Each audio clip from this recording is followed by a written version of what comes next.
নমস্কার বন্ধুরা, আজকে আমি আবার একটা নতুন রান্না নিয়ে হাজির হয়ে গেছি। তো দেখতেই পাচ্ছ আমি চিংড়ি মাছ কেটে নিচ্ছি। আমি আজকে করব হচ্ছে চিংড়ি মাছের মালাইকারি। মাছটা খুব ভালো করে ছাড়িয়ে নিতে হবে ওপরের খোলটা, তারপরে মাছের মাথাটা ছাড়িয়ে নিয়ে একটা সরু মতো, ওটাকে কি বলে, একটা নালি থাকে যেটাতে মাছের নোংরাগুলো থাকে। চিংড়ি মাছের এই দেখো আমি ছাড়িয়ে নিলাম। আর মাছের মাথাতে একটা ছোট্ট ঢিবি মতো একটা থাকে, সেটাকেও ফেলে দেবে।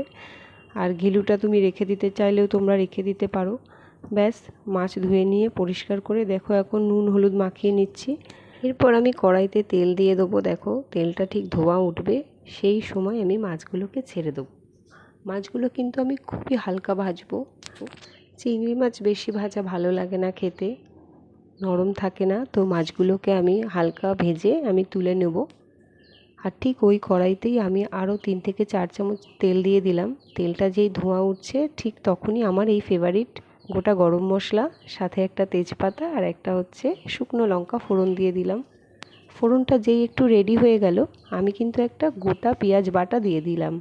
এখানে বলে রাখি, পেঁয়াজটা কিন্তু আপনাদের বেটেই দিতে হবে, কারণ মালাইকারিতে পেঁয়াজ কুচিয়ে দিলে ভালো লাগে না, বাটা পেঁয়াজের টেস্টটাই খুব সুন্দর হয়। পেঁয়াজটা ভালো করে দেখুন ভেজে নেওয়াতে এরপরে আমি যে মশলাটা দেব, এরপর আমি আদা রসুন আর 3টে কাঁচা লঙ্কা, মানে হাফ ইঞ্চি মতো আমি আদার টুকরো নিয়ে নিয়েছি, আর 7 থেকে 8টা রসুনের কোয়া ভালো করে পেস্ট করে দিয়ে দিলাম। এবং এটা এখন নাড়তে থাকবো আমি, যতক্ষণ না রসুনের মানে ওই কাঁচা যে গন্ধটা হয় সেটা আর কি ক্লিয়ার না হয়।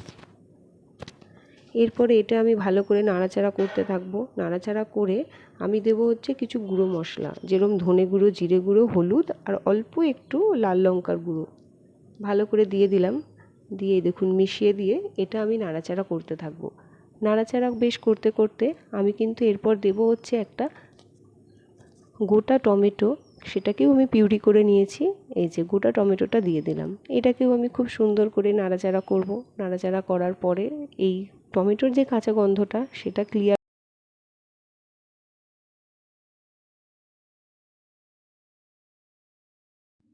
মশলাটা ভালো করে কষে নেব। আর মোটামুটি আর মিনিট 1 মতো মশলাটা থেকে আরেকটু জলটা শুকিয়ে গেলে, তেলটা আরেকটু ছাড়লেই আমি এবারে নারকেলের দুধটা পরিমাণ মতো আর কি দিয়ে দেবো। মোটামুটি বলে রাখি, নারকেলের দুধটা কিন্তু মা আমাকে রেডি করে দিয়েছে।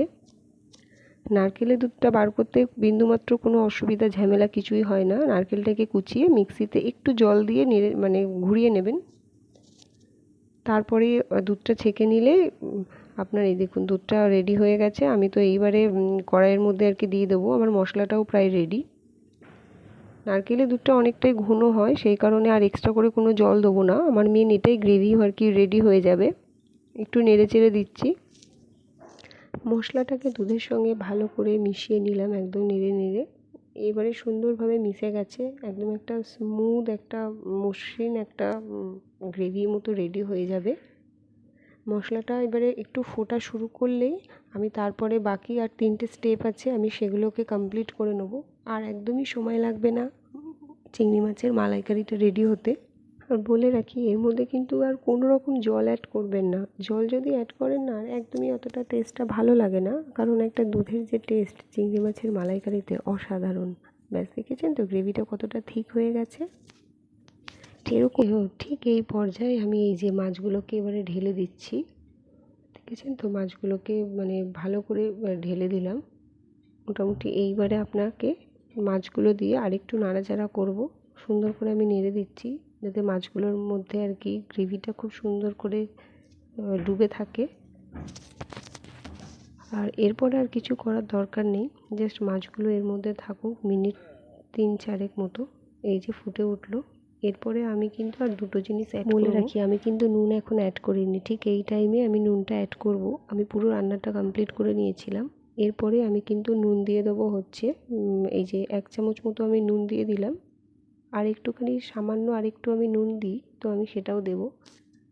মোটামুটি আমি 1.5 চামচ মতো নুন দিয়ে দিয়েছিলাম। তারপরে দিয়েছিলাম একটু হলুদ, তো একটু হলুদ দিয়েছিলাম। আর হচ্ছে আমি মোটামুটি 3টে মতো চেরা কাঁচা লঙ্কাও আমি এরপর অ্যাড করব। আর এই সময় কিন্তু গ্যাসের ফ্লেমটা লো রাখবেন, কারণ মানে গ্রেভিটা আর কি আপনার এতটাই থিক হয়ে গেছে,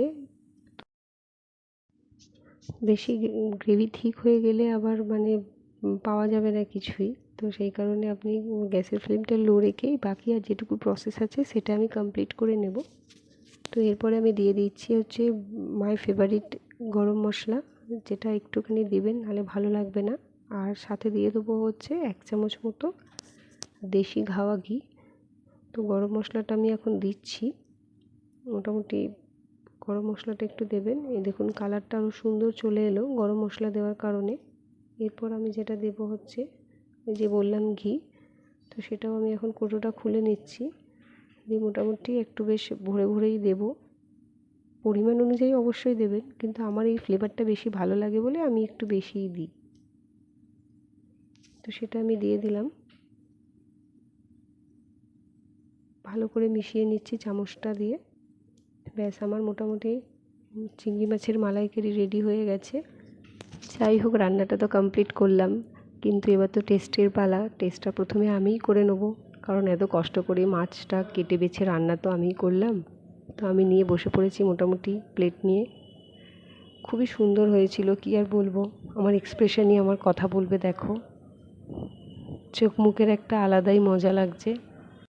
আমার ভিডিও ভালো লাগলে আপনারা লাইক, শেয়ার, কমেন্ট করতে ভুলবেন না। আর আমাকে মনে রাখবেন। নমস্কার, ভালো থাকবেন, টাটা।